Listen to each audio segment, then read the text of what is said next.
Asoosamni koo hawwii fi fiilmiin hawwii jedhamee hojjetame waliin fakkaatu. Seenaan fiilmii sana irratti hojjetame kitaaba koo hawwii jedhu kan bakka bu'us miti. Daarikteeraa fi piroodiwusariin fiilmii sanaa seenaa asoosama kiyyaa fi fiilmichaa gidduutti garaagarummaa guddaa uumeera waan ta'eef namni hundi fiilmiin hawwii jedhu kitaaba kiyya hawwii jedhu waliin tokko akka hin taane naaf hubatan jedhan gaazexeessaa fi barreessaan Isaayyaas Hordofaa Miijanaa. Barreessaa hangafaa fi kabajamaa kan ta'an obbo Isaayyaas Hordofaa waan isaan mudate miidiyaa irratti dubbatan.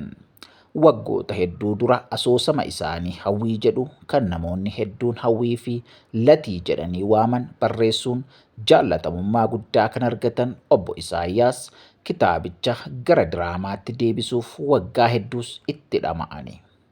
Dhaabbataa fi ogeessa isaan waliin hojjetu dhaabuun asoosama gara fiilmiitti deebisan sana waggaa hedduuf qabatanii taa'aa akka turanis ibsan.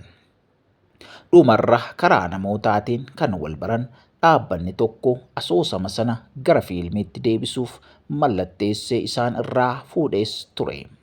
Yeroo asoosamichi gara iskiriiptii fiilmiitti deebifamus sana utuu fiilmiin sun waraabamuu hin eegaleen iskiriiptii fiilmichaa ilaaluuf yeroo isaan gaafadhu na dubbisuufis fedhii qabaachaa hin turre kan jedhan obbo Isaayyaas Hordofaa yeroo waraabbii fi eenyummaa yoomessaa fi seenaa taatota fiilmichaa hojjetanillee utuu isaan hin beekin waraabbiinis xumurame.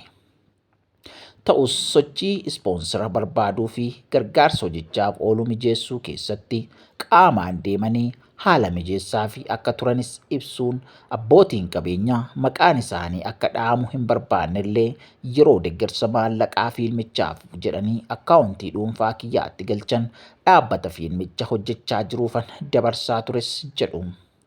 Adeemsa waraabbii fiilmichaaf wal fakkeenya seenaa kitaaba koo ilaaluuf akkanatti agarsiisan yeroon gaafadhu sababa adda addaa dhiyeessaa piroofeshinaalizimii da'atanii na mimmiliqaa turan jechuunis komatan. Dhumarra yeroon fiilmiin sun eebbifamu isaanis uummata waliin fiilmicha akka argan himuun yeroo fiilmii sana arguu waan hin jedhee wallaale jedhanii. Fiilmiin hawwii jedhamee hojjetamee fi kitaabni asoosamaa hawwiin garaagarummaa seenaa fi adeemsa kan bu'uura ta'e qabaas jedhanii rakkoo kana akka furan itti himamee dhimmichas karaa keessaa furuuf yaalamee turame jedhan obbo Isaayyaas Hordofaa. Ammas yeroo lammaffaaf komentiin keessan fudhannee sirreessineerra jechuun agarsiisa fiilmichaaf gara cirootti na affeeranis jennaan achiis yeroon dhaqu wanti sirrates hin turre jechuun ammas komatanii. Egaan gaazexeessaa fi barreessaan Isaayyaas Hordofaa dhaamsi isaanii wanti obbo Isaayyaas mudate namas gaddisiisa. Barreessaan guddaa akka obbo Isaayyaas akkas ta'us hin malle. Kitaabni seena qabeessa kun silaa akkuma kan jara ollaa Fiqir iska Maqaabir sana fa'itti miidiyaalee mootummaatiin deeggarame diraamaa ta'es dhiyaachuus qaba ture.